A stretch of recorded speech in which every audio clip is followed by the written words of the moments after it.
Right, that's my cue. It's your last month. Well, it is 3:04 and welcome everyone to the monthly meeting of the Board of Commissioners of the Housing Authority of the City of Buenaventura. May I have the roll call, please? Sure. Commissioner Spargo, Here. Commissioner Simonson, Here. Commissioner Shulkin, Here. Commissioner Sosito. Here. Commissioner Teller is absent, Commissioner White Here. and Chair Pulaski. Here. We move on to 1.03. This is adopting the agenda. Any changes, staff, to the agenda you'd like to recommend? I will just note when you get to the CEO report, we have a guest that we'll introduce as part of that presentation. Great. Thank you. I will entertain a motion. Move to approve agenda for this? Second. Salfa is the maker of the motion. Carol is the second. We do have a motion and a second. Any further discussion?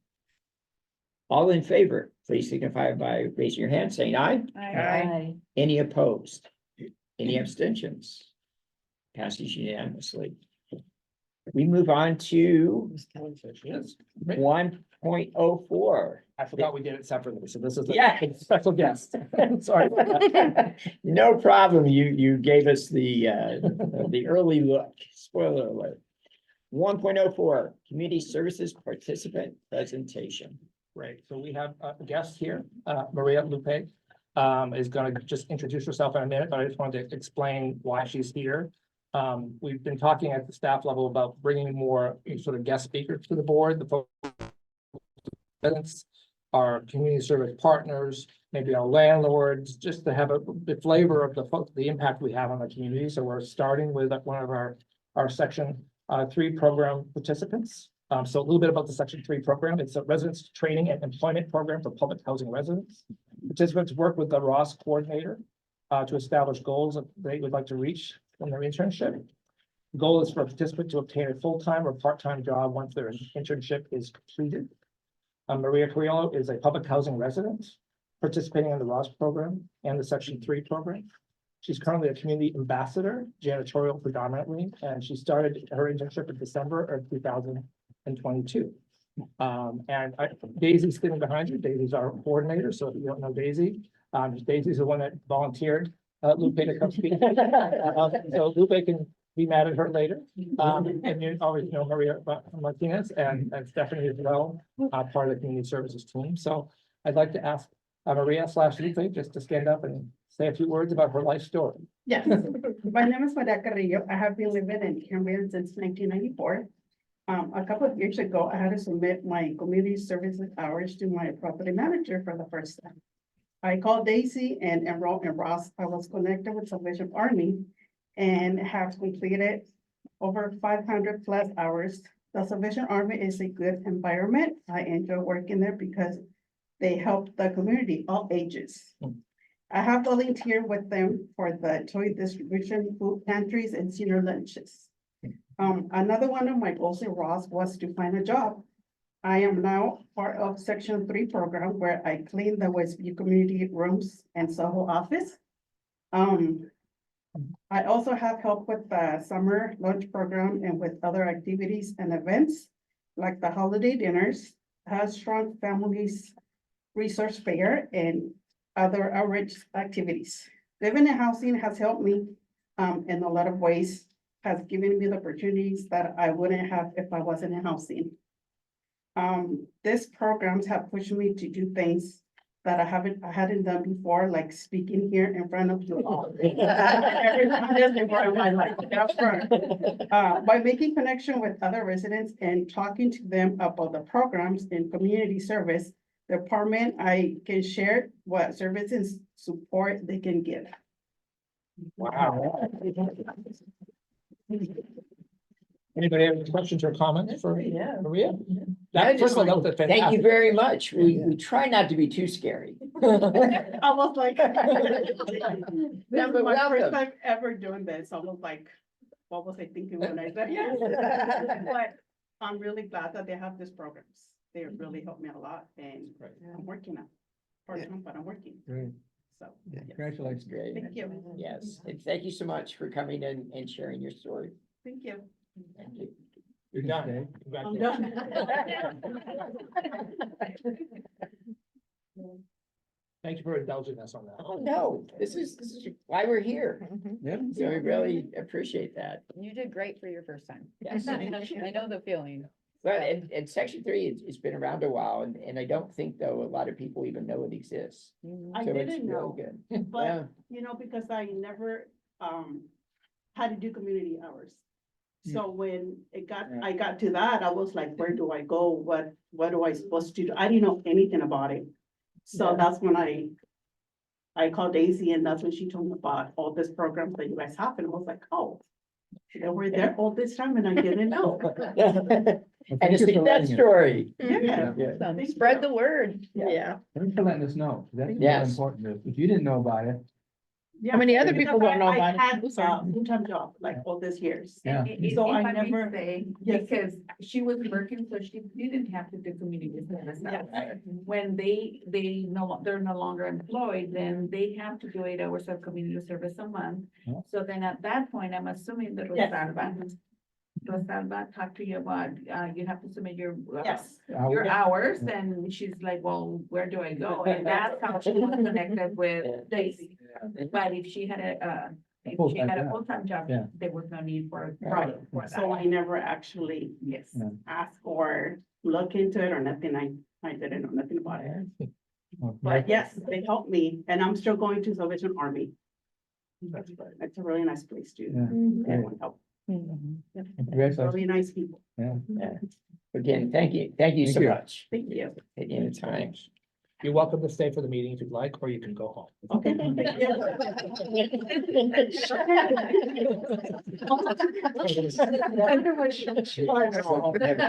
Right? Okay. We move on to item number 2. This is the consent agenda. As pretty much everybody knows, we will consider the consent agenda in its entirety unless a commissioner would like to pull an item for separate discussion and or vote. And is our custom, we'll start with our esteemed CEO. Anything you wanted to add to his report? Thank you, I appreciate that. First of all, it's hard to believe next week will be 6 months I've been here, so. Hard to believe. A couple things I wanted to highlight in the report. On January 24th, we had a tour with our Congressman Carbajal. Thank Yeah. you to Ricardo for organizing a really Yes. great event. I think it was terrific to have him here. We also had Supervisor Matt Levere and Councilmember Liz Campo, all Mm. touring Westview too. And it was really great. He was very excited. His staff, I think, videotaped the entire experience. They did, even to the point where they almost tripped on a couple of things. It is still a construction site, guys. We had a couple moments where Liz couldn't get into every place in her wheelchair, but it was a really great opportunity, and he is very good at social media, let's just say, so we got a lot of play from that visit, so I really Mhm. appreciated that. We do have another one scheduled for February 23rd, next Friday, and it's with Assemblymember Bennett and Senator Limon will also be here next Friday. On a If- Friday? I know. I know. So we will be here. It's noon on Friday, I think, next week. So if any of you are interested in joining, you're welcome. Just let us know so we can plan for you or look out for you. Several of us, I think Karen and Tyler and I think just the 3 of us participate in the point in time count. I think there's just the 3 of us, right? Aaron like that. On air might have. So, yeah, as you know, the nation does a point in time count of our homeless population in early in the year, and so several of us got to participate in that. I just want to acknowledge that, that's part of what we did. Our scholarship application is about to open, right? It's supposed to go live on the 26th of February, and the applications are due on the 25th of April.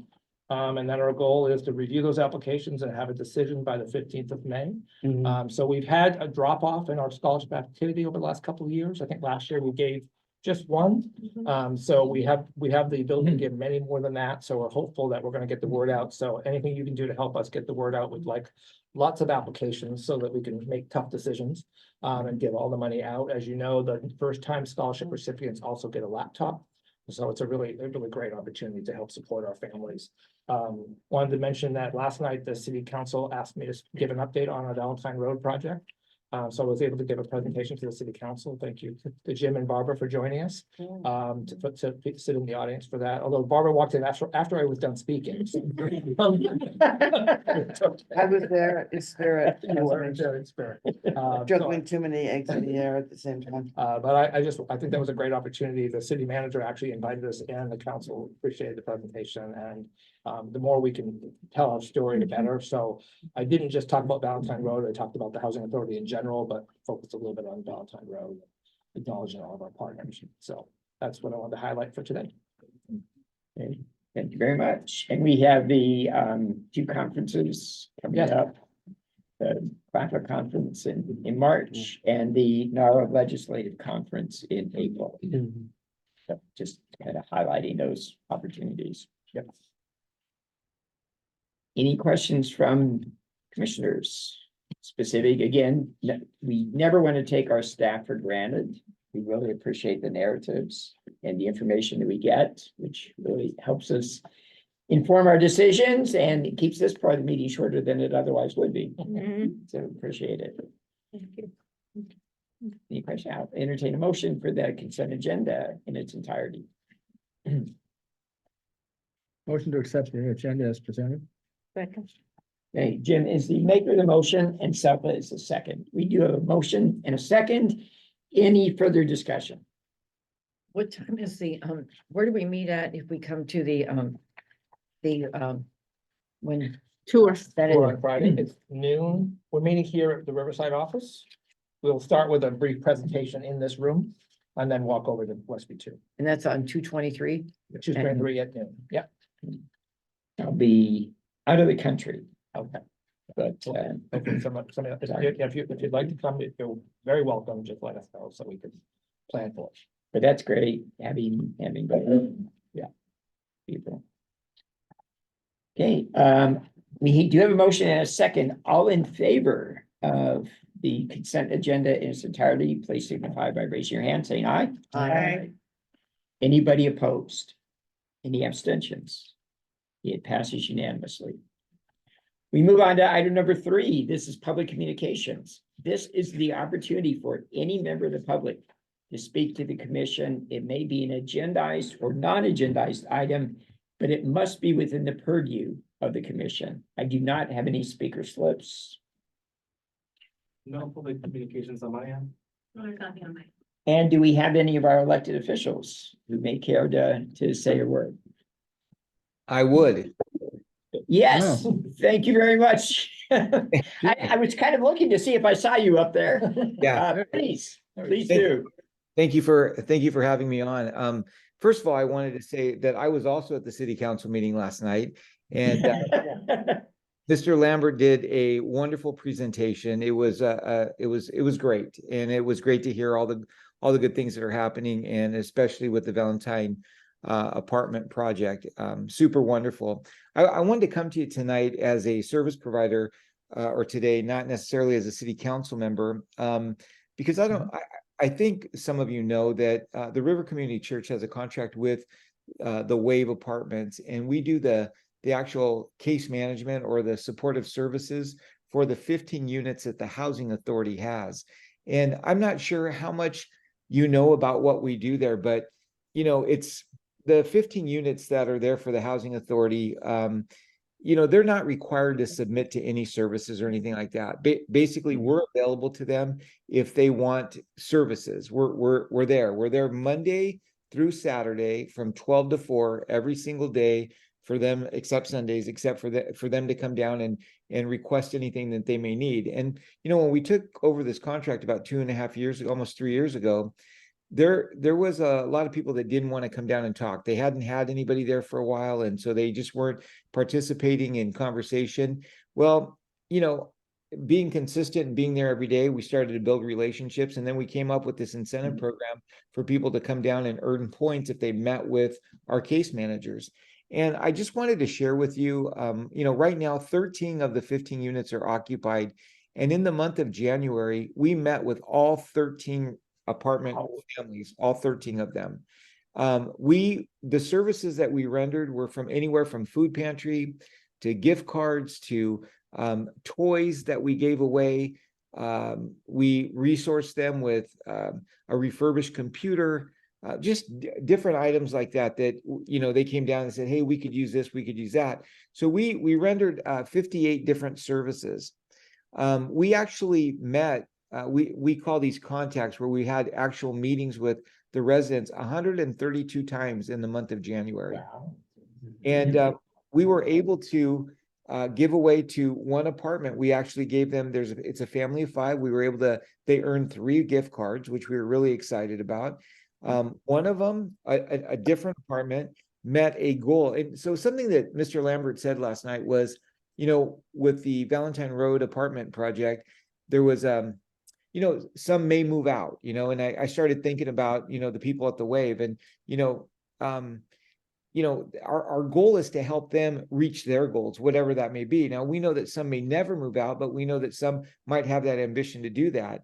And so some of the goals that we're working with, one of the apartments met their goal of 10 days of sobriety. So excited about that. Another person this is the first time they've had a job in years, and now have had it for 2 months. And we celebrated that. There's another person who's in that community that is actually preparing to go to Tarzana to go into a 90-day detox. And I can't tell you how proud I am of this person, because they realized that there was a problem there, and because of the relationships we built, they're going to get the help that they need. Another couple, actually a married couple, went to 2 classes, one for couples and one for parenting. There's another person there that actually lost 3 more pounds for her, you know, she has a health goal and she's trying to lose weight, so she lost 3 more pounds. These are the conversations that we have with them, and it's just wonderful. One of them, this person in particular, meets with us regularly when they would never even talk to us. And she has a social anxiety issue, yet she comes in almost every day to meet and talk, and it's been great. Also, the same person won enough points to win a dining card, so she was able to go out to dinner and have a super great dinner. And then the last 2 things I wanted to share with you is that there's one person who's completed an application to actually move into a different apartment, into a place that is not supportive services, and excited to move on to that next step. And the last thing I wanted to share with you is there's one person who has never asked for services, and in the month of January finally came down and sat with us and said, hey, you know, you guys have been here for a while. I trust you, and I need your help. And so I just wanted to share with you that, first of all, how much we appreciate the opportunity to be there. And secondly, I wanted you to know that there's some wonderful things happening over at the Wave with the 15 units of the Housing Authority. So thank you for listening. No, we really, really appreciate you sharing that, Jim. You know, you're meeting people where they're at, and you're consistent. And those are the 2 things in speaking with people, particularly people that are unhoused and that have been unhoused for a while. Those are the 2 things that are missing a lot of times. They'll get somebody that will, you know, connect with them, try to connect with them once, but then they never hear from them again. Or it's somebody that has expectations of where they're at that are not meeting that person where they are. It's where they want to go, but not where they're at. So yeah, I really appreciate you sharing that, because we don't hear that type of good news. That doesn't make the news as often as when other things happen. So really appreciate you sharing that. I know Jim wants to say something. I just want to wish your wife happy birthday. Thank you. But in case you forgot. Are you reminding? Yeah. It's Valentine's Day. I'm giving Jim an out right there. Actually, it was yesterday, wasn't it? It was yesterday. Our anniversary Oh. was Sunday, 35 years. Yesterday was her birthday. Today's Valentine's Day. I got 1 week to get it right. And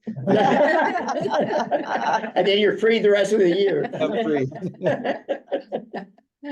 Well, again, thank you so much. I would just. Thank you. Oh, yeah. I had, so Jim I had the pleasure of going to River Church 2 Sundays ago, I think it was. And Yes. they did their annual sort of community celebration event, and it was so inspiring. They recognized their partners in the community that work with them alongside them to serve the community. It was a really inspiring morning. I don't sit in the second row of church very often, so, but it was a really wonderful event, and I thank Jim personally for, letting me be a part of that event. Thank you. Thank you, Jeff. Thanks for joining us. Yes, Thank and again for sharing the good news. My pleasure. That brightened up the meeting right away. Thank you. Is there any other public communication? If not, we will close public communications. And we will move to our formal action items. 4.01, receiving the development status report. There's somebody wheeling her way. Okay. Karen, welcome. Hi, everybody. Oh, but I can have to read this one. So, just to go over our project, so we have quite a bit of action later in the meeting. So you'll be hearing about Valentine Road. We still haven't bought it, but we hope to buy it next month and get started on construction. Westview Village Phase 4, still in the pre-development stage. This is the 34, we hope, for sale homes. It would be the last phase of Westview. The Santa Clara Apartments. This will be the rebuild of the public housing at Santa Clara Street, 1216, currently 28 apartments. Needs to be rebuilt, and our proposal is to do 41 new apartments. We've had a really good meeting actually yesterday with the City of Ventura new interim community development director and housing manager, and they're committed to helping us get the discretionary approvals by June so that we can apply for state funding in June, July. That was really positive. The West Side Improvements Project, we have an action item about that later. And Chapel Lane, I added a project here, the Chapel Lane renovations. We also have an action item about that later.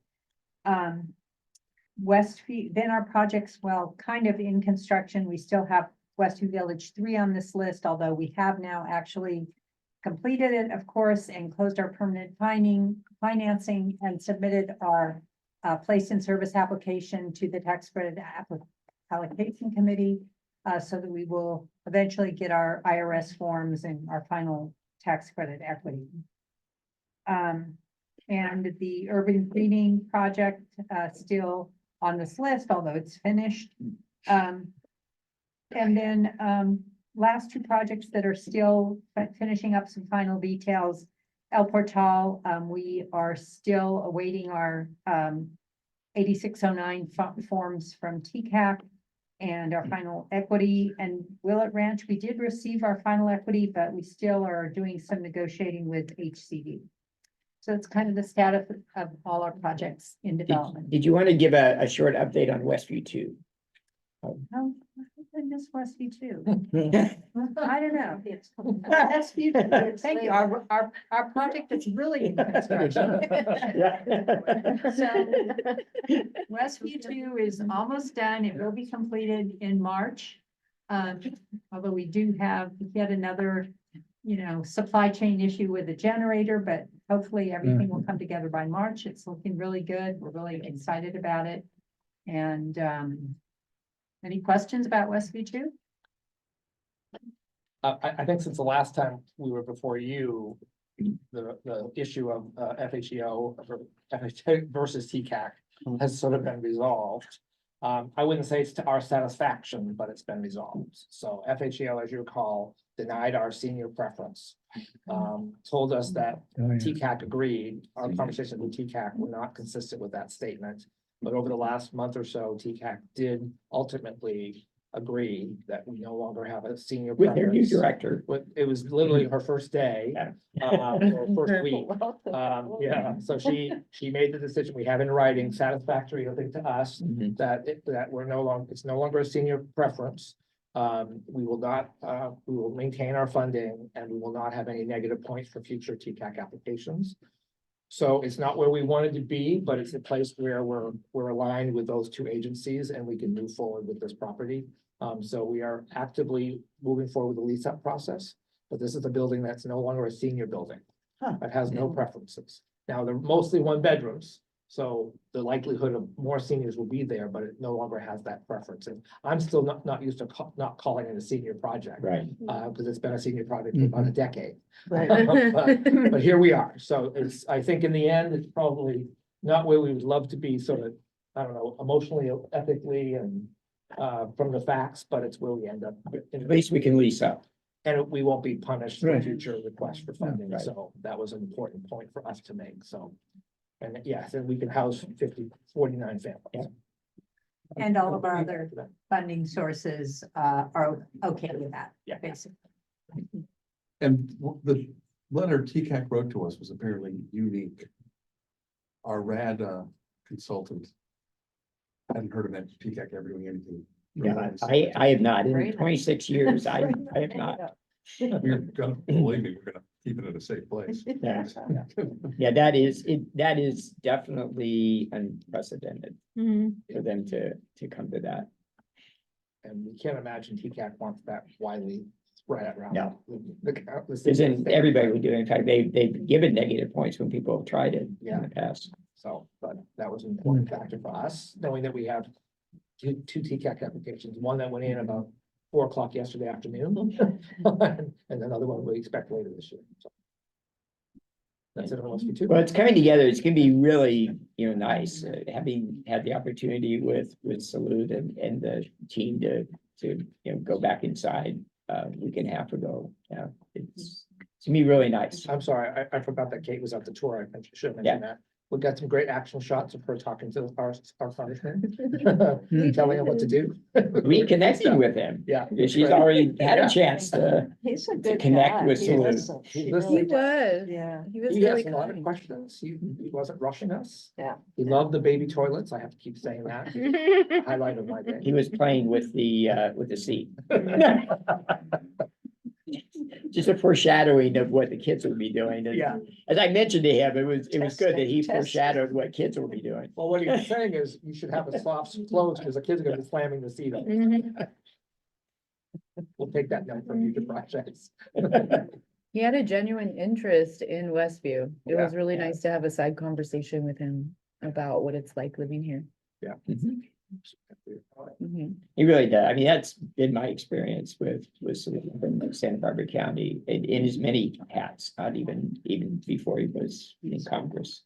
Yeah. So it was really good when the Oh, districts were redrawn to come. Not that Julia wasn't supported, but Salute brings it to a different level, having grown up in public housing. Yeah.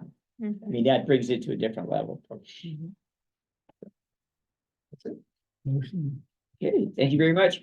I know the development committee met. Are you going to save your comments for when we go to the specific action items? Most likely, that's up to. Most likely. We will await that with anticipation. Thank you very much, Karen. I will entertain a motion.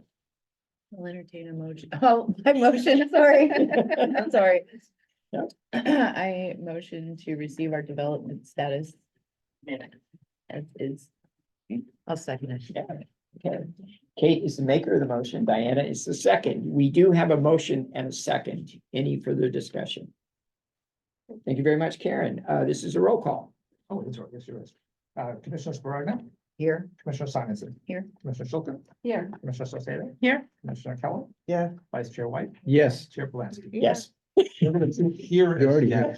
Here is- yeah. Said who's here? So we said here. Yes.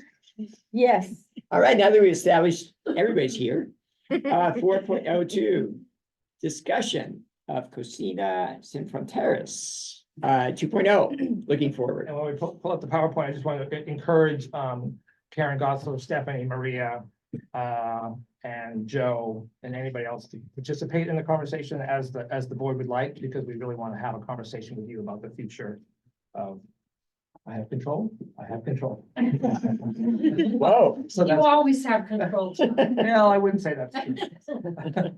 So as you remember, we began to hint about this at your last meeting. Yeah. And what we said we wanted to do is have a deeper dive on each of the associated organizations, starting in our mind with Cocina, because I think it really needs a fresh look. And I think we all agree it was formed for good reasons. It's done some really amazing work, but it's not really aligned with what it was, the purpose of its formation.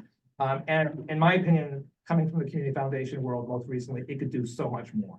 And so we wanted to just frame a little bit about this and then get into a conversation with you. But if you remember, when it was formed, we had lots of conversations about how we could do more and with our community partners to serve our residents and really help our residents have more access to sort of evolve their lives and their success and self-sufficiency. Oops, go this way, I guess. So this is the mission of our organization, but it's pretty much aligned with the casino organization. Just to remind you, it's all about. And when I do a presentation about the housing authority, I talk about largely. I always highlight the strong partnerships part of our mission. And the casino is really the organization that actually has those partnerships and builds those partnerships as we go forward. We are an instrument. This is what an instrumentality of the housing authority is. Basically, it's the same board as the housing authority is the board of the casino. Just a reminder, the casino board has never met separately than you as the housing authority, and we've never adopted bylaws. We've been moving along, but we haven't done that sort of structural work, which we definitely need to do, and that's important for how we proceed. Casino is really about supporting the housing authority and its purpose of establishing those partnerships. That's what Casino's job is to really be that focus of that part of our work. We have lots of other parts, but that's really important. Kinds of the organizational funding. If you see, Casino is really about private contributions, some of which are we know well, grants, selling merchandise. We have this thing called the Haunted Run, which raises money as well. That's part of the scholarship part of Casino. But those are all the kinds of things that we can do. And frankly, I think we can do much more of them if we have a much more focused, sort of updated purpose of Casino going forward. It really is about entrepreneurship for us, like just who we are as an organization. We're not just right. And we've moved into from public housing, HUD-driven, HUD-funded to a much more entrepreneurial organization. And I think the Casino organization is really a key component of that. And we want to give our youth an opportunity to grow. And as you know, we do scholarships, we give laptops. Those are very impactful programs. I'm convinced, and I think our team is convinced we can do a lot more than that. Oops. Jeff, you might want to just mention Sure. that in board docs, there was also that 2-page sort of historical perspective that Stephanie put together. And Stephanie, you might want to say something about the past and current activities of Casino. Is it actually at the end of the presentation? I don't think we're going to show it. Okay. You want to give a Just talk. about that? Well, yeah, I mean, Thank you. what we looked at was the last 3 fiscal years. So October 2020 through September 2023, just to give a snapshot of what Casino had been working on and what it had been holding. And so we looked at and I don't have the number off the top of my head because I thought it was going to be on the screen, but between that period, I think it was around 159,000 that went into the scholarship fund. Wow. And then the other thing that it held were the grants, like the micro grants. And that totaled in that period, there was 99,000 put in for services, and that was Montecito Bank and Trust, Morgan Stanley, a Claffer grant as well during COVID. So basically that's what Casino's been doing so far. So like Jeff says, we're bringing it to you because we want to kind of glean off of your expertise as well to think about what more can this do? How can we make this sizzle and sparkle and be a wonderful, useful 501c3 to us and our residents? Perfect. That's my little overview. Perfect. Thank you. Feel free to interrupt. And as you know, when we do new developments, we have these service contracts, and then so the new developments pay. It depends on the project, but we also make service commitments as part of those developments. And this is just an example of the kind of service contracts that are built into our new developments that community services satisfies, sometimes through case management, sometimes through community service or resident services, but those are critical parts of how we move those private developments forward. Here's some numbers to help Stephanie out. So We're fact checking you. we've foundation grants and corporate contributions, 126,000 since inception. through current times. We take 1% of developer fees paid from the housing authority, and that's raised another 190,000 and a little talking, thank you. And the haunted house run, obviously has raised almost 100,000 over the terms of that program since 2016. Those are the funding sources that go into Cosina. And so we've raised some money. We haven't, I would say, particularly with scholarships, we've had a couple of years where we haven't given as much away as we want, so we haven't given out as much as we had hoped, but we're trying to put some more new energy into that going forward. So here's what part of the way I look at it too, as the new guy at the table is, when I came to the housing authority, when I first started talking to people about the housing authority, I'd say, but we don't just house people who are low income, we help them move beyond subsidized housing. And that's what our programs, like you heard today, are.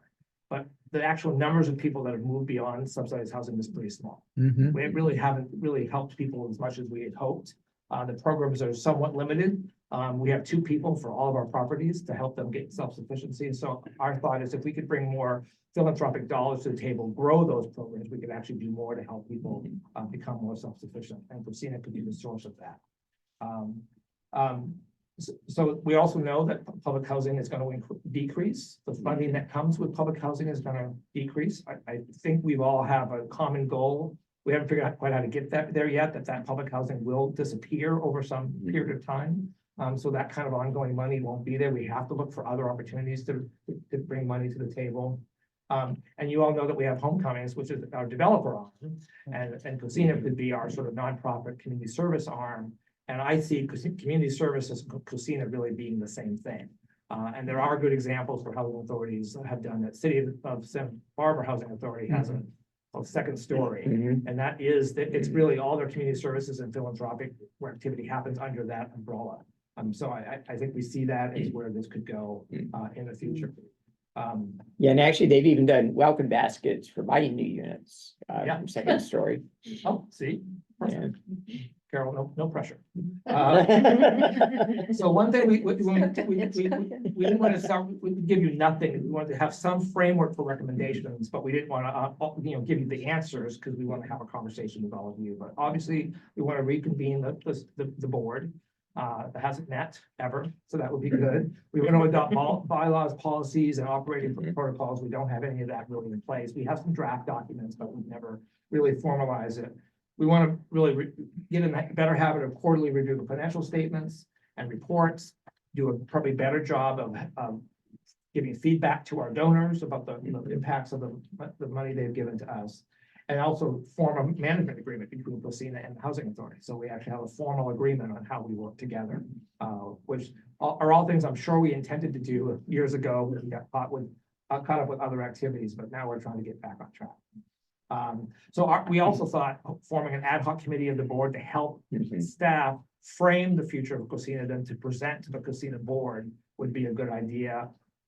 I know a couple of you have expressed interest, and I've mentioned this to you. We would love to have a couple of board members have the board form an ad hoc committee to work with us over the next few months as we kind of frame this. Ultimately, it would all be part of the Cosina board. But we want to talk about rebranding. We want to talk about expanding the purpose. Maybe it's a new name.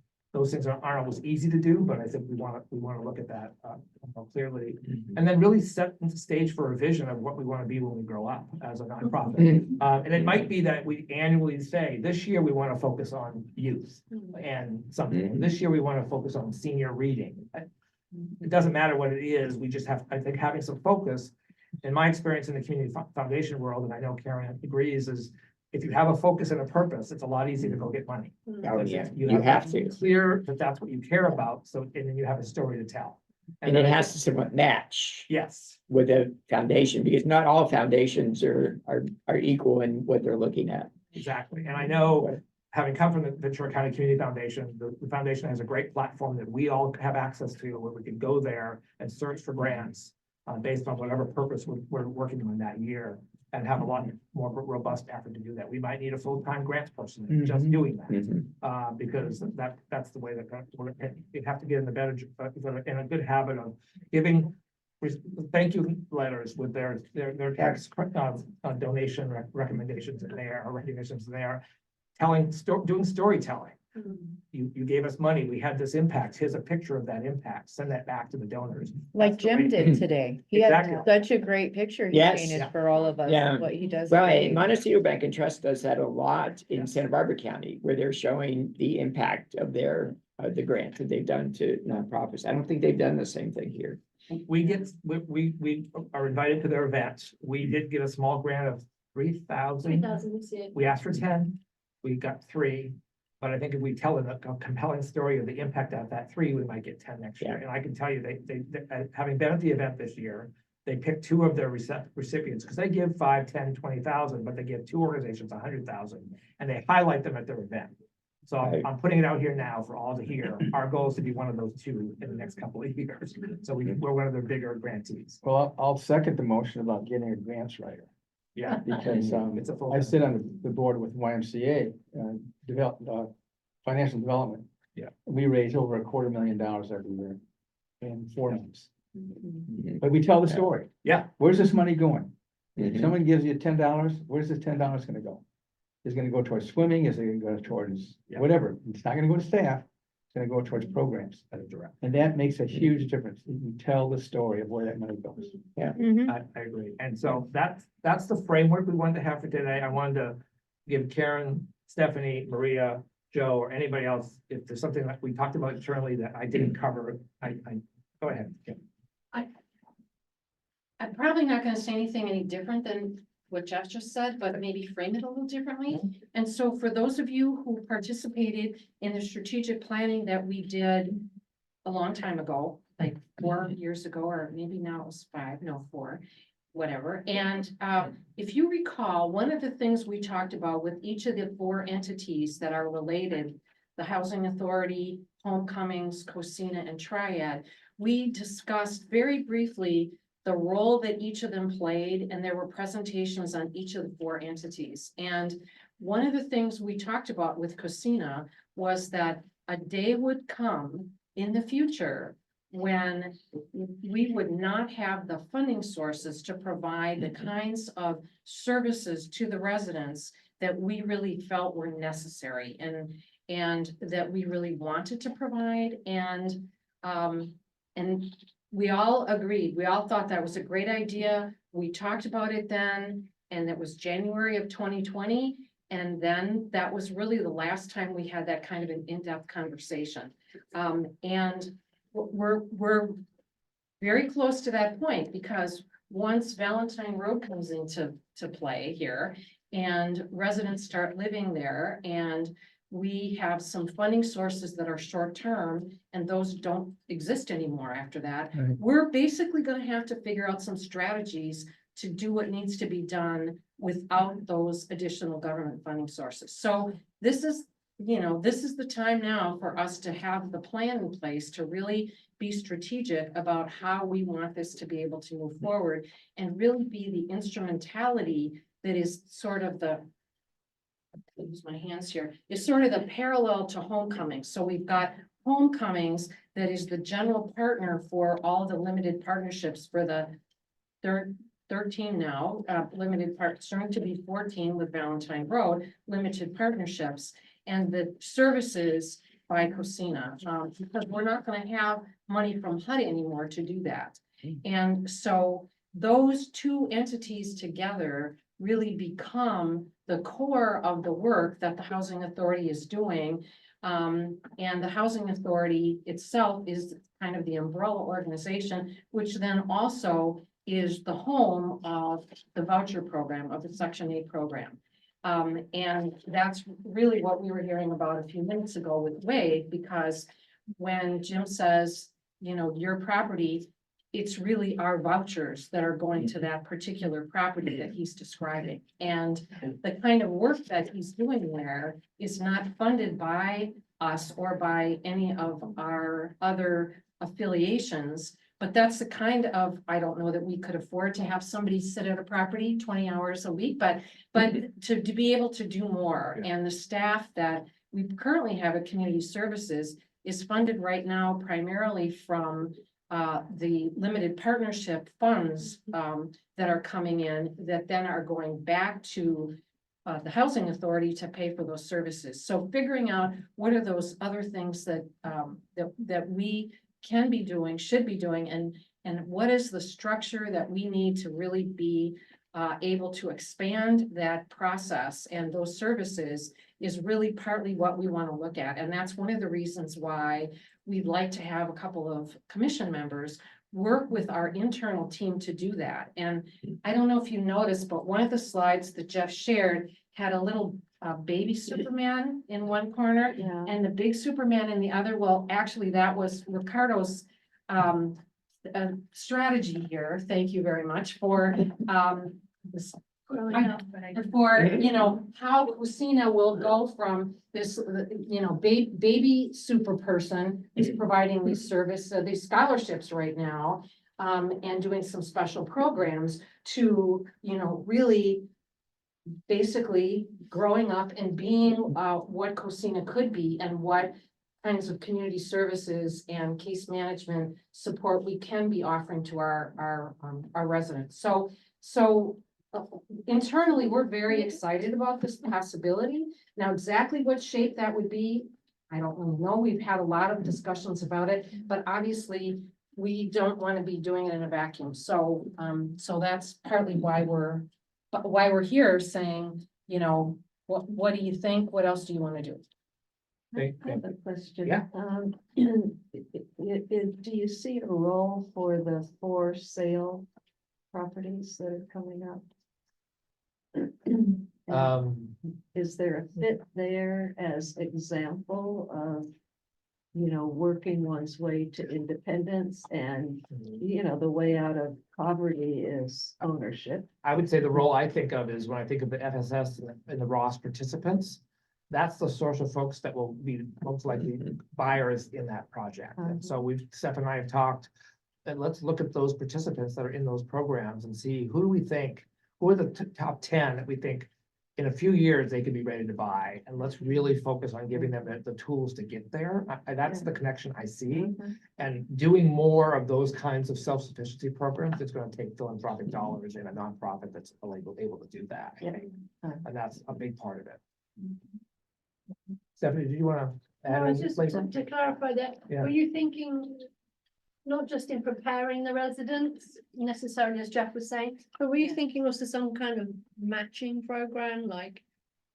Well, I'm seeing it as a potential example for what the future might become for people who haven't ever experienced that maybe in their growing up days, you know, within their family systems, whatever. And a way to example it. And I'm thinking too of people, you know, business people who say, you know, I worked hard to get what I have. Whatever. Right. The storyline is, but that it will speak volumes, you know, it could speak volumes. I got to attend, I don't know, Stephanie, what PCC stands for, the meeting this morning. Program Coordinating Committee. It's our network of service providers that meet quarterly. So they had a meeting this morning, so we do that in partnership with Oxnard, because they're the same service providers as both, and they had their in-person meeting this morning. They haven't had an in-person meeting for a while, and I don't think they realized, they knew what to do when the CEO showed up. What's the CEO doing here? But it was really just a great group of service providers, but one of them was BCCDC, who does Ventura County Community Development Corporation, and they do sort of home ownership programs, first-time home buyer, down payment assistance that are forgivable. So they're definitely in the mix with those program providers. It would be a great partner to help us. And we've already talked to them about how role they could play in phase 4, because even though we don't have a plan on how to deliver for sale in phase 4, exactly, we will get there, right, Karen? We will try. He'll do a mantra here. Yeah, that's. We will figure it out. So that's it. Back to the board and see if you have questions. If you have any other guidance, I will tell you, I know I talked to Kate and Zelfa, they both are interested in serving in that capacity. So, but obviously it's up to you who you want to appoint, but not to put them both in the spot, but I'll put them both in the spot. But we'd love any guidance that you might have about how we should approach this so that we can, hit the ground running and get this done. This is a real aside, but AI picks up Cocina as casino from time to time for anybody looking at it. I just happened to glance a couple times, they said, okay, there's some people are gonna be The associated casino with reading that and the- thinking that, and that is potentially a money-making, but we First, good probably, idea. I just happened to see that and going, okay, if anybody mentioned something, that's probably where it came from. That'll get some people out. Anyway, well, with Kate and Selfa having already expressed interest, unless he's volunteering you and was hearing things. No, absolutely. Good. I think Now, it's then- very prudent of the organization to consider this. It's definite. I don't know about the title that it has now, of course. I think that's kind of up, it doesn't say what it does. Right. So, so definitely, that piqued my interest, but using it as a way of raising funds, it makes sense. A lot of organizations have that, the hospital, for example, the Healthcare Foundation, there's Ventura County Healthcare Foundation, there's a lot of organizations that I'm a part of that have a foundation. So it makes perfect sense to me. And Can I say something? Good evening. Not take full ownership for the name. I've heard, people have been not unhappy, but kind of leaving the name. So Cocina Sin Fronteras was established when the housing authority was interested in pursuing a food, micro business initiative, aka a food truck, to help our residents when we were doing a lot of the cooking. So Cocina Sin Fronteras at that time made sense, or made sense. Made I completely realize it doesn't make sense right now. But I'm thankful ownership because sometimes I lose sleep when I'm in meetings and people say, oh my gosh, your name is so not fitting, and I'm like, oh my gosh. Please, You never heard that from me because I do remember that. I was specific. We were picturing a food truck specifically when we talked about it. Yeah. So take ownership. If you don't like the name, I apologize. It was me. I'll sit back there. There's absolutely nothing wrong with the name. Thank you. It just I think it's doesn't, an it's not acronym. describe what the mission right. is, but there's, no, I mean, at the time, I think we all thought it was the I just perfect had that name. out on my chest. If we rebranded it, the tagline will say AKA Cocina Sin Fronteras. You're, I was gonna copyright the name at one point. Carol, I saw you put your hand up at some point. You didn't have No, supposed to say That was a long I time ago. was trying to get attention to the Oh, gentleman who okay. just spoke so Okay, well. since he's behind me. Yeah. Okay, thank you very much. So Kate and Selfa, if you're okay with volunteering, I know in ad hoc committee, we could have up to 3 without violating rules. So if there's a third person that's interested in working with Kate and Selfa. I mean, we're all on a lot of committees and things, so maybe we'll stick with Kate and Selfa. At this point, we'll all have opportunities to, to share our thoughts with them. Awesome. So, then we will, I'll put it out there for the vote, or is the ad hoc is not a vote, or is it a vote?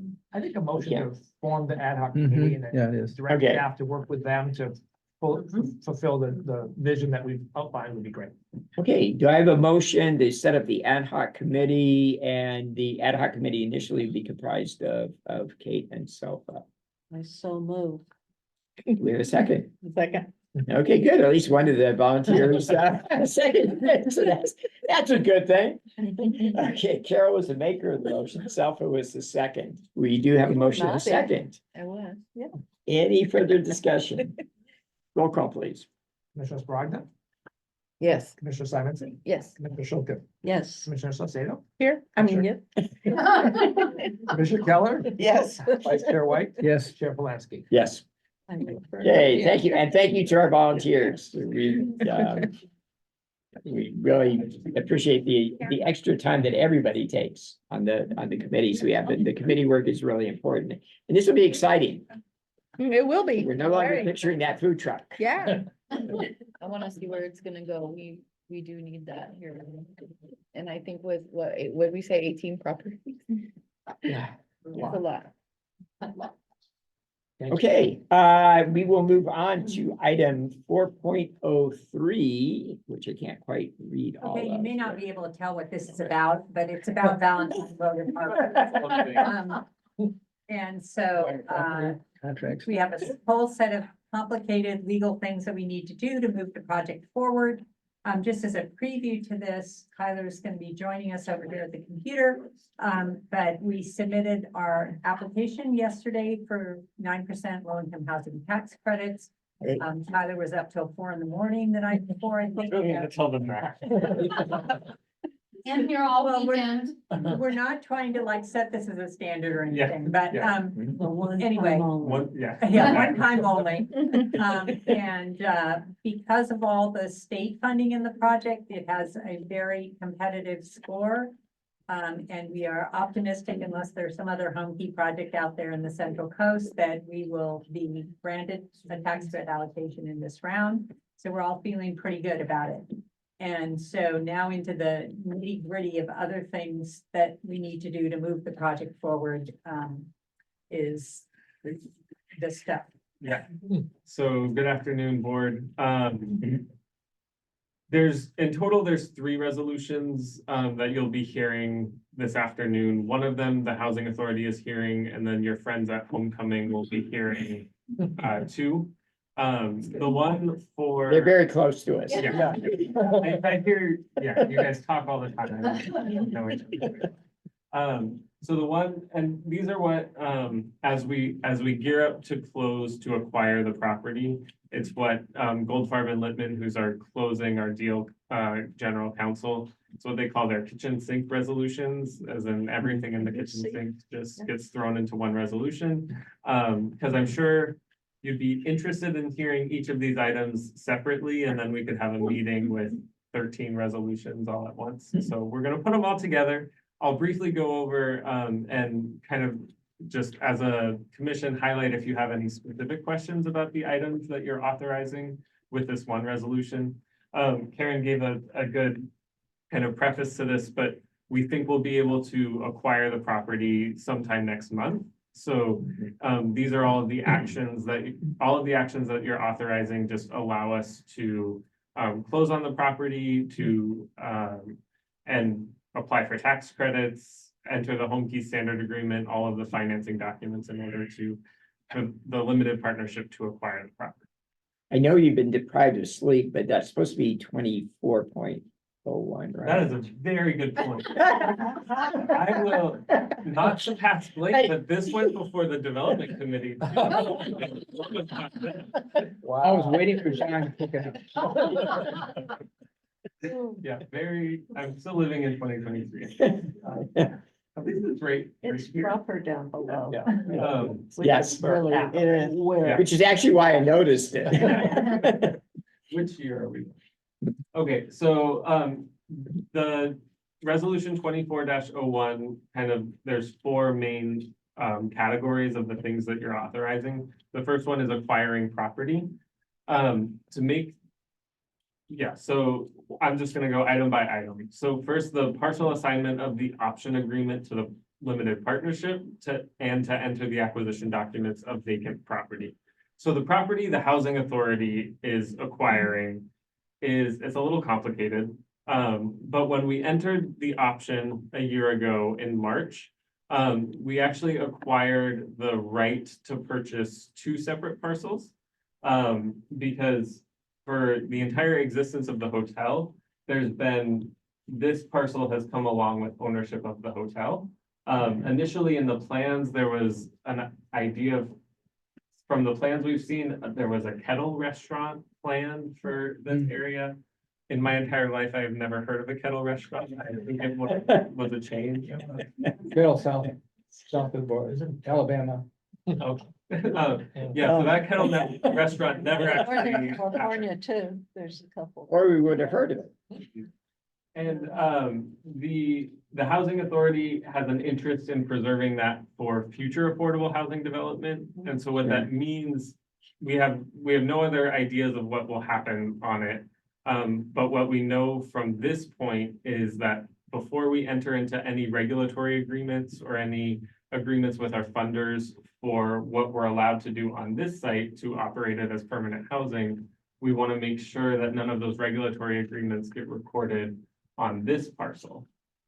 So kind of one of the complicated things that's been going on as we prepare for this closing is getting them split to where the housing authority acquires this vacant parcel for its appraised value of $920,000, and then the hotel will be acquired by the limited partnership. So the initial appraisal, though, I'm guessing had them both together. since Right. They've always gone together. Yeah, the initial appraisal was for all of it. Then when we realized we needed to do this now rather than worrying about it later after the regulatory agreements were recorded, we got an appraisal on the vacant land, and that vacant parcel appraised for $920,000. And so then we worked with the seller to separate out the option agreement so that the limited partnership is acquiring the option to purchase this hotel parcel, and the housing authority still has the option to purchase this vacant parcel. And so when we close, they'll go into two separate entities, and then the limited partnership and the hotel parcel is what all of the regulatory agreements will be recorded against. So the tax credit application was specific to the hotel. Exactly, that's Okay. correct. And Yeah. the rough size of that piece, the empty piece? It is, I think, Less than an acre. less than an acre, about, 0.6, 0.7. I think about half of an acre. And then there's an access easement, because this property has a Valentine Road address. So this access easement remains, but it's still a sizable chunk, and thinking about what we'll do with that is a question for a later time, but, we know there's a lot of potential. So was the total purchase value inclusive of that property? And so this is just you divvying it up, or is Right. is that on top of the total purchase value? When we entered the option was to purchase both parcels for $36 million. And so we went and got an appraisal on the vacant parcel, and that's been subtracted out of the purchase price for the home key portion of the work. And the housing authority are taking that vacant parcel portion. Luckily, that's the most complicated part of. So the other things you will be authorizing with this resolution are, assigning pre-development contracts early on in the development process before we have partnerships formed and things like that. The housing authority sometimes enters the contract for things like a phase 1 environmental assessment and things like that. And so to the extent that any contract has been entered with the housing authority, it will be assigned over to the limited partnership. And we like to keep it that way because the partnership has the liability for everything related to Valentine. But the undeveloped portion will stay strictly for right now, housing authority Yeah, ownership. for right now, the Okay. housing authority will hold it because then it becomes tax exempt immediately. Right. And since we don't know yet what we want to do with it, Okay. that's a question for later. Mhm. So The casino. Yeah, Kay was mentioning that for the casino. Oh, yeah. The big one wants to know. So on financing, this resolution is gonna authorize the housing authority to enter the home key standard agreement. That's the document that we've been waiting weeks and weeks and weeks from HCD to provide us. It's their standard agreement for us to receive the $32 million of home key funds. Do you have an ETA on that? I know they take forever. You know, I have that yeah. experience. Yeah, for the past 3 weeks, I've been saying, I think next week. And yeah, our seller is getting a little anxious. I'm anxious. We had seen a lot of movement about 2 or 3 weeks ago, just like with answering simple questions that like legal had and things like that. My understanding is that it's currently in legal review, so it's left kind of the home key program folks gone to a legal department for an expedited review. And then we should be seeing it.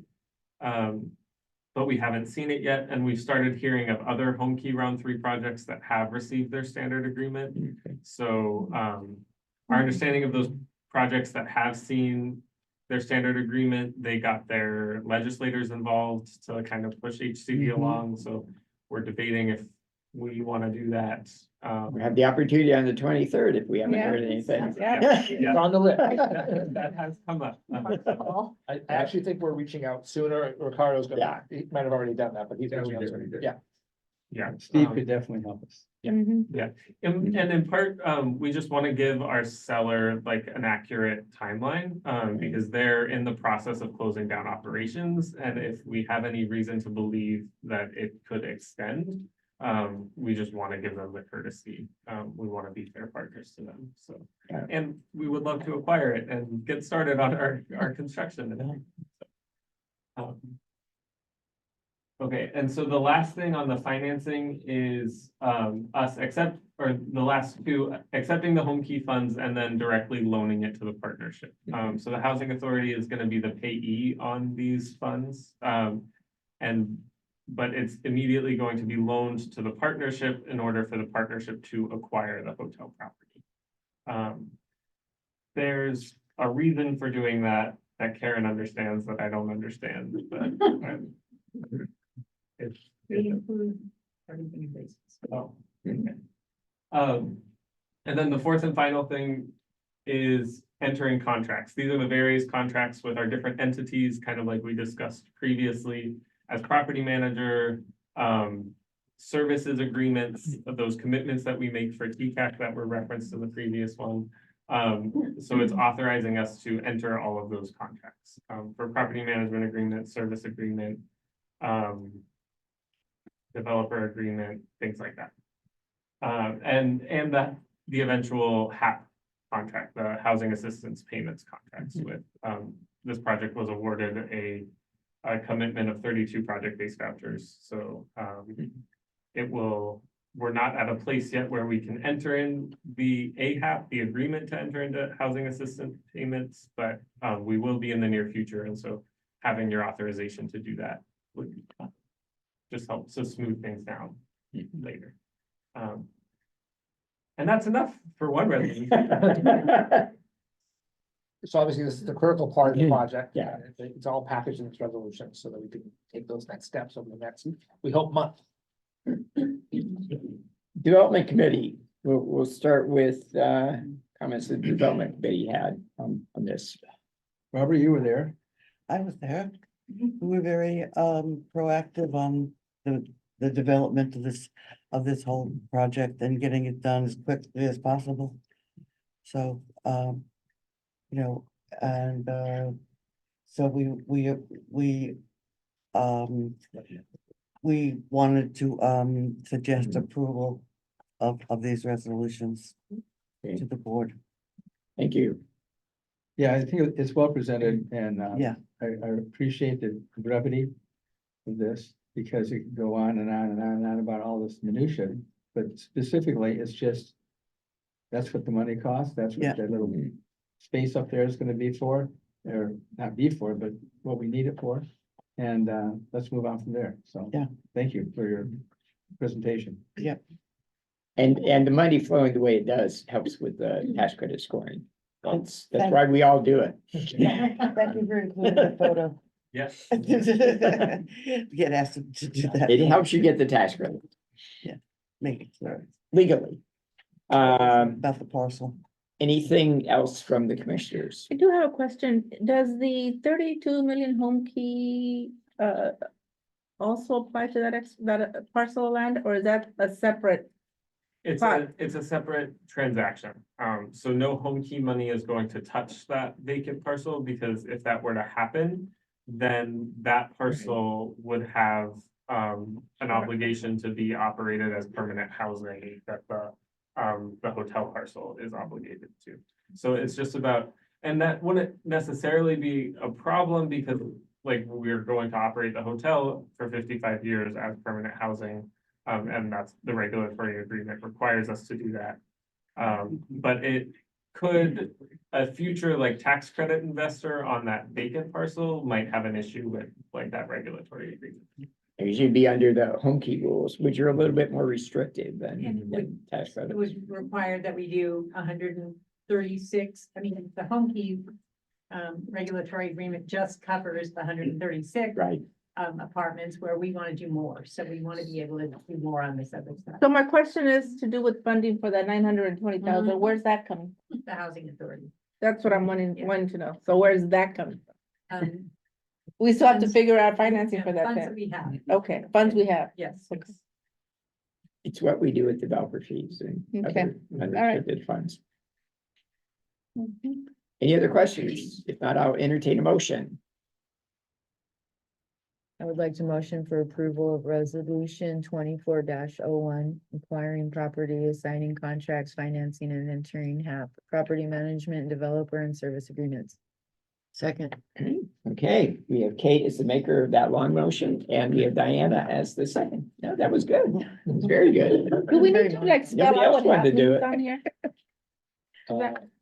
You Just mean on the spell it agenda? out, just on the. Oh, just on the agenda Yeah, for public just on the resolution for public, consumption, I guess. How do you mean? Well, it's a HAP. Does everybody understand what HAP stands for? So in the future, when we use HAP on an agenda, we should spell it out so people know. Yes. Okay. And actually, that's something we try to do. We try to spell out the acronyms, but we can't help it. Sometimes we forget. But we'll do that better. Or We or are the handle acronyms. has gone down to the bottom. We'll be happy to do it. Oh my goodness. Let's try to keep meetings moving on. Okay, we do have a motion and a second. If there's no further discussion, roll call, please. Commissioner Spragna, Yes. Commissioner Simonson. Yes. Commissioner Solkin, Yes. Commissioner Sosada. Yes. Commissioner Kellum, Yes. Vice Chair White, Yes. and Chair Plansky. Yes, and this is exciting. And again, thank you so much for those long hours. Because yeah, we don't know what happens. Yes, we're really excited to see what happens. Thank you. And the Thank you. tax credit. 4.04, approval of resolution number 24-02, a resolution to approve the revised fiscal year 2024 pay schedule. And Laura Hernandez is here to Good present. afternoon. Good We are afternoon. in actually to continue on the Valentine trend. This touches on it. So what we have before you is to approve the salary schedule that was provisionally approved back in October 2023 and the transmittal to CalPERS. So whenever we make any changes to salary schedules, we need to transmit those to PERS and to post it onto our website. So as I said, continuing on with Valentine, so two of the key things or two key positions are the senior positions, so the senior property operations manager and the senior case manager. So we are currently recruiting for those, but they were originally not on the pay schedule back in October because the job descriptions weren't ready as of yet. So that is one of the items. The other thing changing on the salary schedule is the deputy director titles. So currently, the structure is, CEO, then deputy director. So, but there's no director. So looking at the structure of, of the organization, came together with Jeff and the deputy directors. Okay, we need to change this because previously there was a director, the deputy directors were directors, and then their titles changed. So we're just changing the titles back to director. There's no, as far as salary, there's no adjustment. We're just changing the titles. So as far as allocations of funds, that is not impacted for the Valentine positions. There, since as Kyler mentioned, that property isn't, we haven't acquired it as of yet. So as far as funding, what we want to do is bring those two individuals on board because they're going to be the key individuals that are going to bring, that team together. So we want them to start sooner than later. So in the meantime, the salaries will be funded through COCC, specifically through administrative salaries or maintenance salaries, depending on, what the situation is. We're anticipating it'll probably be maybe 2 to 3 months. That will be about $60,000 from that. And then it'll transition to funds through Valentine. So those are the two key things for this resolution. So if you have any questions, I'd be happy to answer them. And I would just say the director title wasn't coming from the deputy directors, it was coming from me, so they weren't all begging to change their title. It didn't make sense to have a deputy director without a director. With a deputy too. Yeah. So Well, just most make, people will think we got a raise. I Yes. mean, we got a that's, promotion. Yeah. Right, right. so, You were still doing the director position, but Right. with the deputy director title. and then when it comes to the two positions, as Laura said, it's important to me that we get these positions going and not wait for the funding. It might be by the time we recruit them and they start, the funding will be there, but we wanted to make sure that we didn't have to wait till then to get them underway. And it is, in our plan right now is, as you know, there's 9 positions being hired as part of Valentine Road. These are the 2 senior positions that are very critical to the future, the operation. We want to get them on board. And then we'll make all the other selections once they're on board, so they can be part of the team. There'll be a little bit of a disconnect, but we'll all come together once they're on board. And at our meeting, you brought that up too, and I appreciate that, Yeah. because I think it's important that they get here sooner. Yeah. And because this is a big deal, Yeah. that we've not done this before, and we need to have some strong people. And I on the think program. Absolutely. I'm sorry to interrupt, I think I would have wanted to have this recruitment started Mhm. several months ago. But I think we put a lot of thought, Letty and Stephanie, in making sure that these position descriptions were exactly what we needed and what we wanted, and we were setting ourselves up to hire the right person for these Yeah. 2 jobs. So it took us a little longer than expected, but I think we have the right, and recruitment's underway, and we're Yes, getting recruitment's applications. underway. So if you know anybody that might be interested, feel free to share the application link. If you don't have it, we can get it to you. Great. That's it. Was there anything else that you want to bring up that she talked about last week? No, they just touched on the Yeah. need for the recruitment. Okay. Of which I, as a retired social worker, Uh-huh. was very interested in, the process. That's a report from our development. Thank you. And did the development committee have a recommendation for the full board? Yes, we did. Yeah, we recommended that we approve it. Prove it unanimously. Yep, it was unanimous. This is going to develop. Yeah, we saw it. Can we see it? The positions? No, we didn't take this into. Yeah, not that. We spoke about it in a general. We gave you an update about it, but it wasn't. Yeah, Oh, a okay. very Okay. general manner, Okay, that type of thing, and I said, this is good, but I want more specifics when it comes up, blah, blah, blah. Got it. Yep. okay, great. Any other questions from commissioners? If not, I'll entertain a motion. Move to approve resolution number 24-02. To approve the Second. revised fiscal year 2024 pay schedule. Yes. So, sorry, I was slow. Okay. For you. Selfa was the maker of the motion and Kate was the second. It's still kind of long. So we do have a motion and a second. Any further discussion? Roll call, please. Commissioner Sprogden, Yes. Commissioner Simonson, Yes. Commissioner Schulkin, Yes. Commissioner Sosado. Yes. Commissioner Kelly. Yes, Vice Chair White, Yes. Chair Polanski. Yes, Motion passes. thank you very much. Thank you. Thank you. 4.05, review and approve an additional loan of $1,400,000 from the Housing Authority of the City of San Buenaventura to Chapel Lane LP. This did go to the second. Okay, so, Course, you- This is a project that we've been working on for some time to do some renovation at Chapel Lane. So Chapel Lane was our first tax credit project.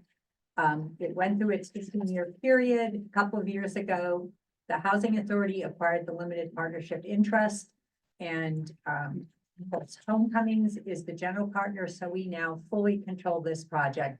And at the time, we were able to refinance and take some additional money out that could apply to the renovations. And where we're at right now is that it's taken a while to figure out what we're doing and get the plans approved by the city. One of the big improvements we're looking to do is adding air conditioning to the senior building on the east end. And surprise, I guess, construction costs have gone up and we basically need some additional funding for the project. So Sonia's been working on this and she has a whole report about it, and there will be sort of a mirror of this also in the Homecomings meeting. Right. So just give you a little bit of information and background about the Chapel Lane Apartments and what we're asking for today. So Chapel Lane Apartments is a 38-unit affordable senior development restricted to residents that are 62 years of age or over.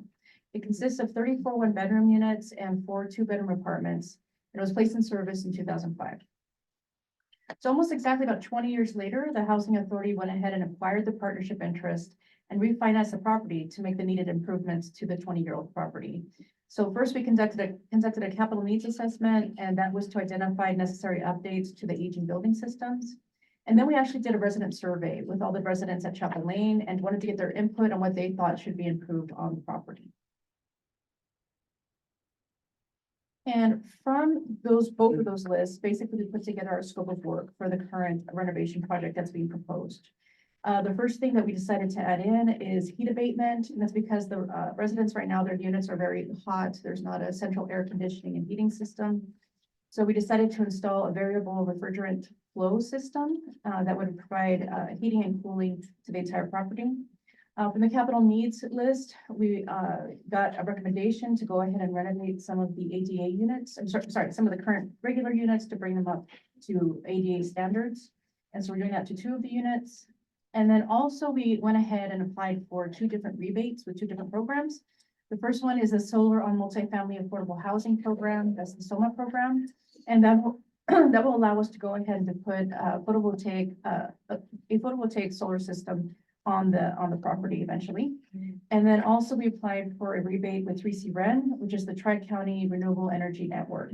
And that will basically give us rebates to go ahead and to include different efficiency measures. And those would be a central heat pump, hot water heater, low flow toilets, low flow sinks, LED fixtures, and attic insulation as well. And this is just a picture of our current proposed PV solar site plan. And as you can see on the picture, it shows where the actual panels, the solar panels will be located on the project. So this is Snapdragon Street here, and then down here is Los Angeles Avenue. Here's the actual Chapel Lane building. So we'd be putting on solar panels on the roof of the building, and then we'd also be needing to put solar panels in a carport that we'll have to construct during construction. Other items that are included within our scope of work are a new roof for the building, new appliances for the residential units, going ahead and painting the residential unit interiors, replacing the flooring within the residential units, repaving the parking lot, and also including landscaping improvements on site. So just to give you an idea about the construction schedule and the relocation schedule that's proposed, right now our construction schedule will last approximately about 6 months. It's the estimated start date is beginning of May and it's supposed to go until the beginning of October. And then our most recent relocation schedule for the residents would be that they would need to be temporarily moved off site for a period of about 42 days, or that's about 6 weeks, but it may go up to 8 weeks if, you know, if things go a little longer. But right now, our estimated time frame is it's about 6 weeks. So we need them off site, and it would be staggered. So some units would be leaving at the beginning, the end of May, and some would be leaving at the end of June, and then they'd be coming back at different times as well. And we are telling the residents that even though the first date of move outs would be on 5/28, we're gonna actually have them moving out about 8 to 10 days before that, because we will need time for the moving companies to come in and actually move their belongings. So they need to be off site by these dates they're given. Sure, go Can ahead. I ask you a question? So is it the same like when we did the rebuild here where if they want to relocate and they could stay off the property kind of So, thing? yeah, so we're gonna be offering different relocation options, and one is going to be, one will be temporary, and that would be to moving into the AMP1 units, which are the remaining public housing units on Barnett Street right next to us. Oh, So they okay. would be able to be there for a few weeks. The other option that they have is to move in with family or friends, and they would be given a stipend every month in order to do that.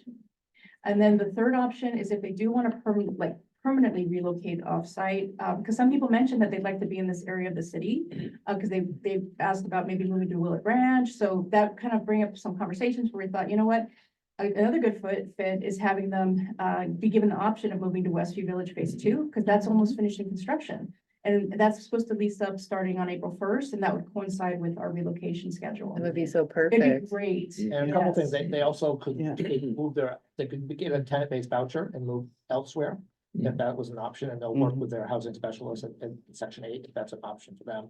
And I will say, I'm looking at Lenny, the properties on Barnett are not in the best of condition, we'll just say it that way. And so we're evaluating which units could be turned over and made accessible. And which ones might not be, and then some of them on Barnett are 2-story, which might not work for the folks that have limited accessibility. So we're evaluating over the next week or so. I'm hopeful that some of them will be available, we just don't know how many yet.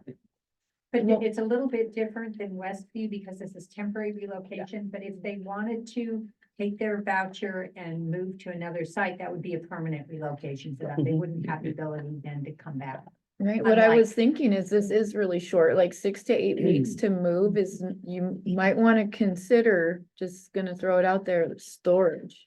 Oh, yeah. You know, yes. because they're not gonna wanna unpack everything in Oh, yeah. 45 Yeah. days and repack everything. So that'll be included. We're gonna have a professional moving company come on site and help them to pack up their belongings. We'll actually have the moving company move it into storage. It'll be stored off site during the, the construction on their units. And then afterwards, it'll be brought back by the professional moving company. So they good have move. to split up their stuff, the, storage and the take with them. Right. stuff. Exactly. And probably the most challenging part of this project is the relocation. And Yeah. It's difficult, it's emotional.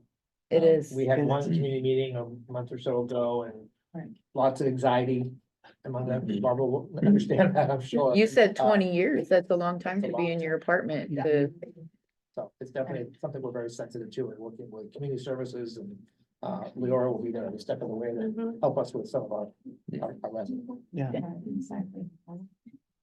moving is Thank you. stressful even under the best of circumstances. Exactly. Yeah, But there might be some people interested in Westview too.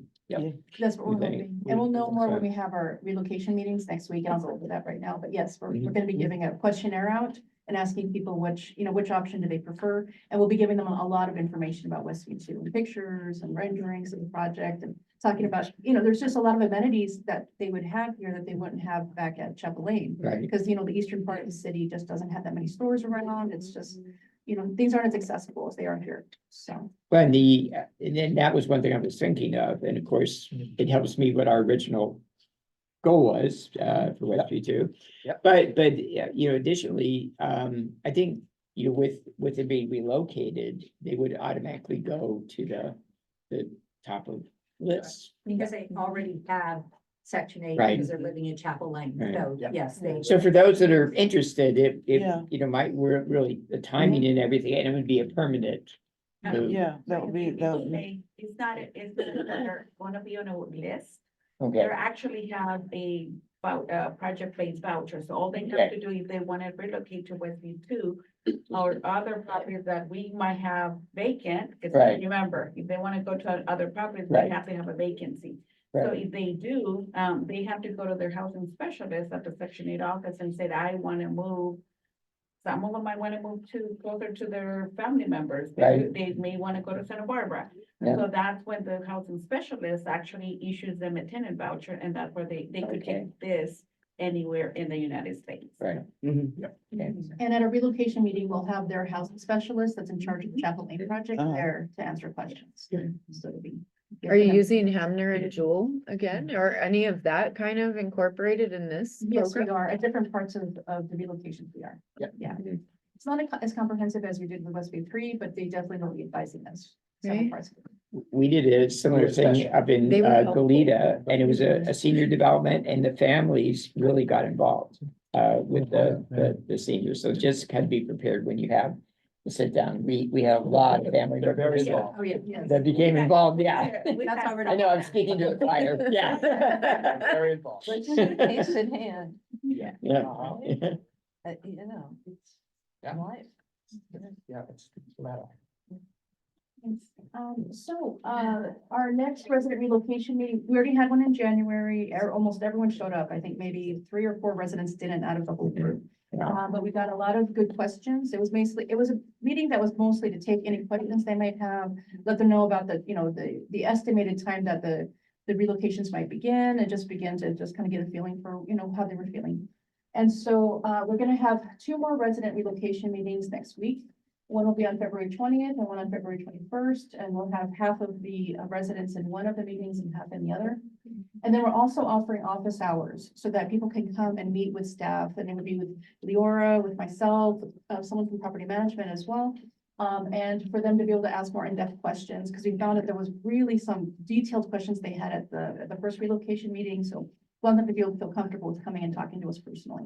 And Leora is the case manager, so, just because we need her, for her Sure. expertise. Sure. And so that'll be offered on the 21st and the 22nd. And then, so we're sending out our third resident relocation notice to tell them about the meetings. This will be sent out tomorrow. And then on the actual day of the relocation meetings, we'll hand out relocation packets. And that's where they'll get their 90-day notice to vacate. And they'll also be getting a fact sheet that will have basically answers to all the questions that they had at the first meeting. And then also a questionnaire asking them about what their housing choice is going to be. And they'll have about 2 weeks to complete the questionnaire. So just to bring you kind of up to date as far as our pro forma. So today we're here to ask you basically for an additional loan from the Housing Authority to Chapel Lane, and it would be for approximately $1.4 million. And the reason we're asking for it is for a few different reasons. There have been increased costs in not only the hard costs, but also in the soft costs that were anticipated for the project. And so we brought before you estimates from McCarthy Construction, who will be our contractor. We brought those back in December of 2022, so over a year ago. And then, but at that point, we didn't have approved plans for the project yet. So we now have approved plans for the project.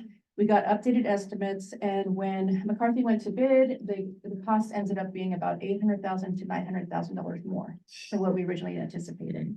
So that was the first increase in cost. And then the second increase in cost has to do with the relocation. So originally we had thought that the time that the residents would be out of their units would be a shorter amount of time. So we based our budget on that. And then it's been slightly extended now. And then also we realized that, you know, dealing with a senior population, that we're definitely going to need professional movers to come in to help them, because we have 6 or 7 residents that are in wheelchairs. So because of that, we're definitely going to need to have, you know, a professional moving company step in, and that's going to be very expensive. And then also we found the need to hire Hammer and Jewel, so we went ahead and added that into our contract as well. So because of those and a few other increased soft costs, that brought us up to the total combined to being almost $1.4 million more than what we had anticipated. So that's why we're here before you today. So this is the most updated pro forma, and basically everything in blue shows what's been adjusted or changed on the pro forma. Some were just their positions were changed on here. So the top portion shows the sources that have been approved by you, the board already. And then the bottom part shows what we're bringing before you today to ask for your approval. So in December of 2022, the board asked for, or we asked the board for approval of a $5.4 million loan from Montecito Bank. And you guys approved, I'm sorry, and all of you approved that. And then we also get a loan in order, I don't know if that's, we asked for a loan that would be paid out from excess cash flow from years 2022 to 2023. And that would be an amount almost equal to $500,000. And at that point, the board approved that. But today what we're asking for you to approve is to an increase to our Chapel Lane remaining housing trust fund loan. And so it's just $4,000. And you had already approved the housing trust fund loan previously at $663,000, but there's a little bit left in the account. So we're asking for an additional $4,000 basically. And then also the loan that we mentioned before, which is the Housing Authority loan to Chapel Lane, and that's in about $1.4 million. So, and then this is. And so just, go ahead. maybe you'll cover this, but these loans will be paid back out of project cash flow over some period of time, hopefully shorter rather than longer. And this actually shows our, this is the beginning of showing the increase in the cost, especially to the hard costs. So everything that's shown in blue again is what has changed in this pro forma. And we've had an increase to the contract loan, sorry, the contractor's construction contract. And like I said, about 800,000 or 900,000 more than we had said or thought before. We also have more definite costs for our insurance as the owner. Also, our relocation expenses have gone up from about $150,000 in the original pro forma up to about $621,000. And this is the biggest hit in the soft costs. That's the one that's the line that got increased the most. And then an increase in our architectural fees. We're gonna need to do a few change orders with the architect's contract. And then an owner's rep that we've added into the project. And those are the main increases. So with that being said, there's a few different, solutions that we have at possibly lowering the cost, and Karen, I think, is gonna go into this. Okay, so we've taken a look at the budget and working with staff, we're going to basically eliminate some things from the construction budget. We're not gonna paint the building, and that helps with the costs and a few other things. And so it may only be necessary, I think the calculation is to borrow up to about 700,000, but we'd like approval for that full amount. We'll try to keep it less, but that's the way it is. We're also looking at, so this VRF's system that's recommended is the kind of the best solution. We are also looking again at another solution for the air conditioning. We do have some limitations. We don't have enough space to add in what's called mini splits, which would be a very typical system to use for air conditioning.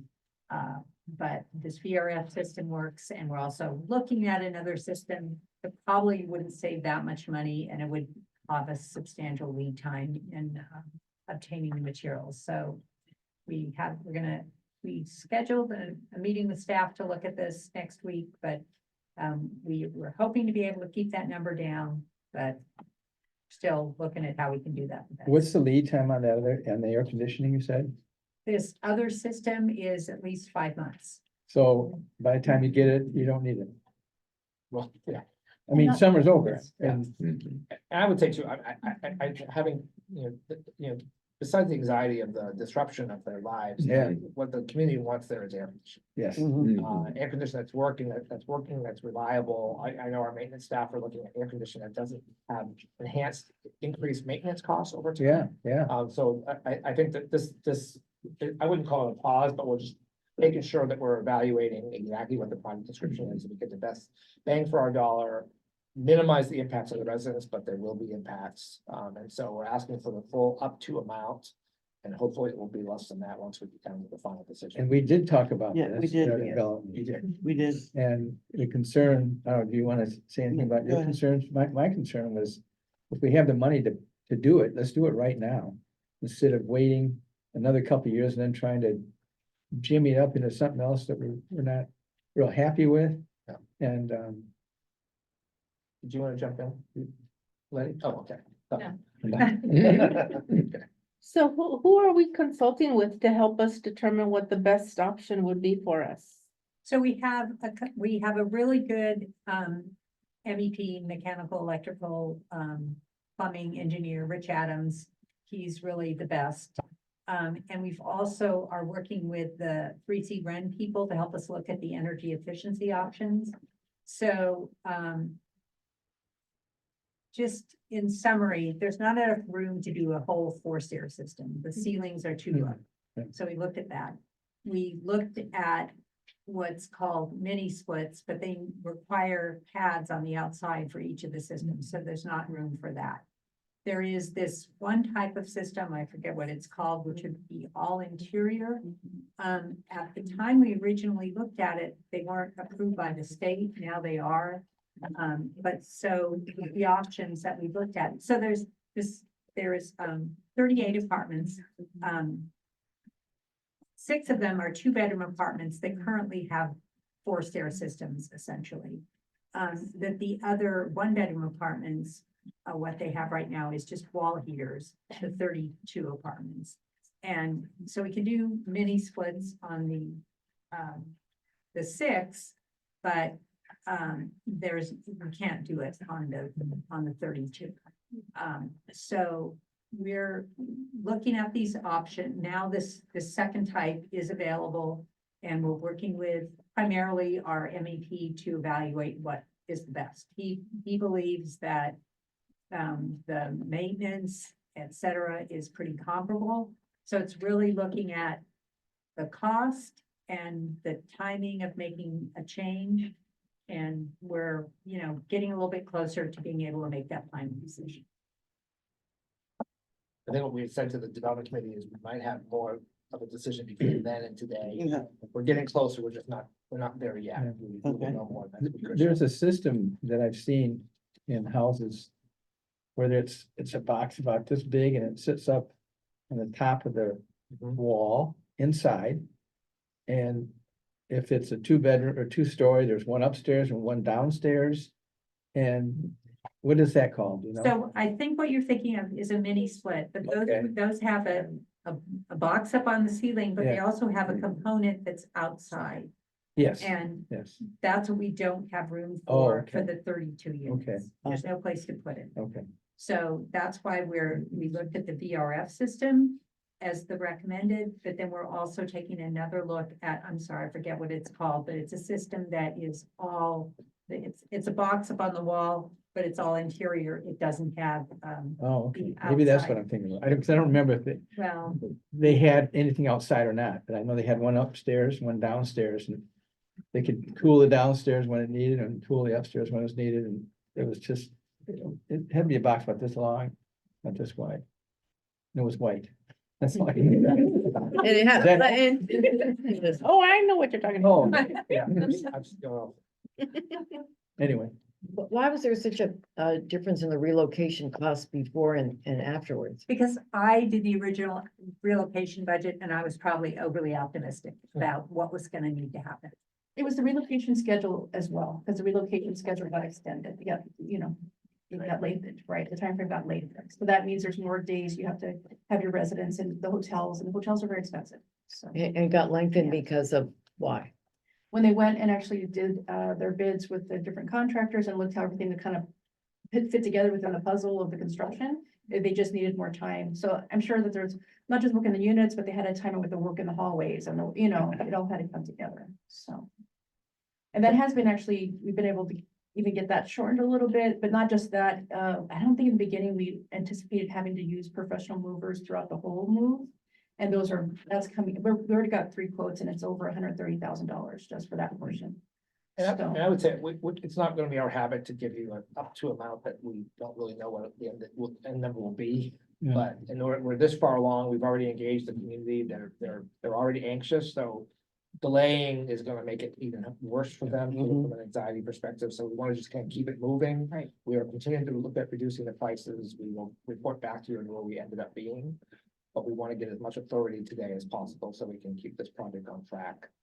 It's been too long to get here and we don't want to lose another period of time. That's not the best place to be, but where we are. Is there some knowledge yet about the number of people, I don't know that if they've done their surveys or not, that want to return there? So no, we don't know yet, because when we did the first relocation meeting, the only choices we had at that point were living with family or friends. There was eight residents who didn't want to take that option. But the other option was the motel, was basically staying in the motel. And there was a lot of people who didn't like that idea. So that's why we came back and actually did more research and thought of other options. And now we have other options, such as the, public housing units that have full kitchens, it's a nicer option. And then also, Westview 2, which is a brand new, construction project, and it's got so many amenities to offer as well. And honestly, I mean, my idea was, let's move them into Valentine Road for 6 weeks, but that is not really allowable. And not experiencing homelessness. Yeah. Not yet. Right. But we'll have a better idea after we have the relocation meeting and after the 2 weeks after the questionnaires are due. Yeah. So this is basically the top end Yes. of covering the contingencies that could come up, so we don't have to call a special meeting to approve an additional amount. Right. Yeah. We'll get back to the. So can I ask one more question? So exactly, Yeah. so Mhm. how much time do you actually think that they're gonna be relocated somewhere else? With the construction? 45 days. You have that in a contract with your contractor that it's 45 days? Have they Well, signed? I think we're good with that. Yeah, I think that's more definitive, Cause they always say one thing and then, then there's always some. hiccup. Change orders. Yeah, change orders and then, Change orders. and then It you're, rains. and Yeah, then it 6 months rains. later. I think, I feel, look, I feel very Okay. confident with you guys, but I'm just thinking that this is. 32 units and you're moving these people and everybody's doing something different. I mean, it's like. How much staff is gonna be there? And helping these people with their different ideas. See, it's somebody's doing this, somebody's doing that, somebody's doing this. How many staff do you actually have that's gonna be helping with this relocation? It's complicated. Yeah. Okay, well, a lot is how many? Well, I mean, probably about half the staff across the organization. Yeah. Fiona. Stephanie's adopted 6 of them, I think she said. I had to do that twice in my career, and that was worse than it was easier to take the bar exam than to deal with. We had 92 units and we had to move everybody and do some things and reconstruction Yeah. because of the city of LA. I thought I was gonna have a heart attack. It was terrible. And I mean, I did such long hours and I had maybe 15 people, but it was terrible. And it And is, there's so many hiccups that you just have to be Right. prepared. There's gonna be so many hiccups. right, and it is difficult, but we have done this with other projects. We did this with Opatal. We also did it with Buenaventura as well. So we do have a history of doing similar projects. Did you want to add something? Yes, I did want to add something for Commissioner Span and the other commissioners. But you're right, we do have experience and we moved and this commissioner here knows Yes. very well too. That I know. Ricardo knows very well too that, I know, we you guys are relocated. saints. El Portal took it all. I mean, I'm just, I just get nervous, I figured, or El Portal, said it could be done. We believed in it could be done, and I believe that it can be done. I'm just saying, you guys are gonna be up late at night and there's gonna be shit going down and. I want to reinforce that the Megan actually has a really good relationship with all of the residents of Chapel Lane, because during COVID, if you remember, Team Community Service was making weekly calls to all of the seniors. So they have her to reach out to. Leora's on site every week. She's built a relationship with the majority of them, so she's a good resource. And I recall something that worked with Vista Del Mar Commons when we moved them all into a hotel for months and months and months. What really worked was we went and visited at least once a week to check in, just to knock on the door. How are you doing? Do you need anything? So we just kept that connection. I think that's an important thing if we can do that. Yeah. Just. And the fact that they have some choice is a big deal. Yeah. Yeah. It's not just, look, we gotta do this, blah, blah. And brand new units is the choice. I don't Yeah, think we haven't had that luxury that I can recall. Well, moving from the east end to the west end. Mhm. If I were them, I would just go right to the West End. I mean, a lot of people are just gonna fill that. If you've been in there for new 20 project. years, been in that Right. place for 20 years, that's your life over there. mean, Yeah. really, different people have different takes Yeah, on it, so. right. Yeah, That's why it's gonna be interesting to hear about the survey and how that Yeah. goes and what Yeah. people do decide, Yeah. because going to a brand new apartment over here sounds like it would be ideal, but maybe not for Yeah. everybody else. They Everybody. just want Yeah. their same old They're- space. But they're older, and they don't, they're older and it's really difficult to move them and they've got, infirmaries and things like that. And they change their mind and then they lock the door. Can't get in. Well, I have to say, the fault of moving that was before my time, but you guys did it, Barbara. That's right. Mhm. So that's our recommendation, that Yeah. up to 1.4, so we can move this pipeline. We'll keep you updated on how Yeah. it plays out. Okay, we heard from the development committee. Anything else? Yeah, from the no, I think, commissioners? a lot of thought has gone into the planning, and that the fact that there are some options is a big plus. Even for those who choose not to take advantage of an opportunity of somewhere else, still there's a sense of being cared for. And having an option, not just said, you're gonna be in 18, you're gonna be in 42, it feels right to me. Is that the start of motion? That is the start of the motion. Good. Okay, I'll second it if you start it, Yeah, Carol. the number, I would like to move the number that you mentioned as what you need to work, to make it work, 1.4 million. So it might be approving an additional loan of 1.4 million. Yes, yes. I so moved that. You expressed it And it would be so from the well. Housing Authority of the City of San Buenaventura to Chapel Chapel Lane. Lane, LP. Yes. Okay, I'm seconding it. Thank you for your second. I'm good. Everybody Carol else? is the maker of the motion and Diana is the second. So we do have a motion and a second. We've heard from the Development Committee. Any further discussion? Roll call, please. Commissioner Spragna, Yes. Commissioner Simonson, Yes. Commissioner Schultz, Yes. Commissioner Sostero, Yes. Commissioner Kellum, Yes, Vice Chair White. Yes. Commissioner Lance. Yes. A good discussion, though. Thank you. Yeah. It's been a while. Thank you We very don't much. do this We'll be every back. day. Thank you very much. Yeah. Thank you, Sonia. And moving on to item number 5, information items. Anything commissioners have that they would like to share with us? That was really good hearing from Jim and also hearing from our resident. It was really good. You like to Really get good more, start to the meeting. yeah, let's do it more often. Yeah, we will try to bring other sort of guest speakers, and if you have ideas of somebody that you think would be a good storyteller that the board should hear from, please let us know, but our goal is landlords, community partners, other residents, Section 8 voucher holders, whatever, just so that we can sort of, be reminded once a month of why we do this work. So if you have ideas, let us know. Yeah. Well, it I gets- have one, maybe some Go ahead, former, Diana. some former, young kids residents have gone on to college or something like Oh, that. yeah. Been scholarship, Yeah. have been, scholarship winners. Well, that. And they was still have very family moving here when that they came left? back. That I really agree with you on that.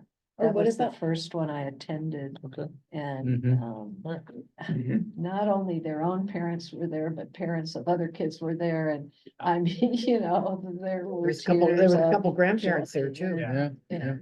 amazement. Yeah.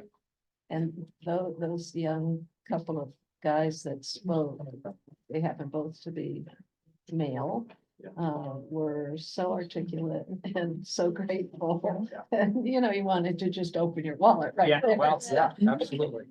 The other thing I thought was, and there's so much more information in the newspaper now about the housing authority, which is great, but good news is always great news. And I think the more we put in the, who's in charge of putting all of our information in the newspaper and the media? Ricardo. Stephanie and Ricardo are Yeah. our social Well, I media gotta tell you, gurus, so.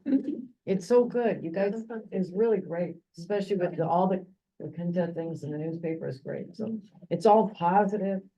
It's beautiful pictures. It's really, You saw Ricardo taking pictures during our meeting earlier. You'll see that on social media before the evening's over. oh, really? I don't have any lipstick on. I have a thought. Yeah, What if we were to check back in with our FSS graduates from last year? We had a couple good graduates, and Yeah, if we we like can check roll. in a year later, oh, yeah, it's a great idea. see where they're at. Yeah. That'd be good for a presentation. Perfect, thank you. Especially since we want to work more with our FSS to see how we can start building up. That's great, thank you. Yeah, and one thing this brings up with Jim, talking about his church up in our permanent supportive housing in Isla Vista.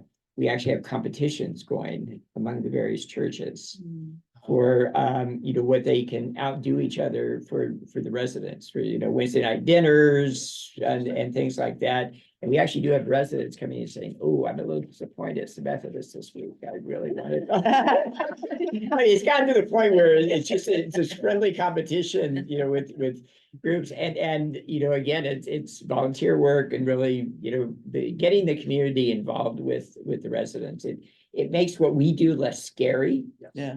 to a lot of individuals who really don't understand, what it is that we do and who we serve. So just a thought out there too, maybe, other, organizations or groups maybe that we're, looking and some stories that they can tell, things they would like to do for residents. Great, that's perfect. Just kind of mixing it up. Yep. Anything else? Before, okay, we will be adjourning, but don't go very far since we have homecomings coming up. But our next meeting date is Wednesday, March 13 at 3 p.m. here at Riverside. Everybody stay safe happy Valentine's Day again. Thank you for spending your Valentine's Day with us. I know that's where everybody wants to be. Yeah. And yes,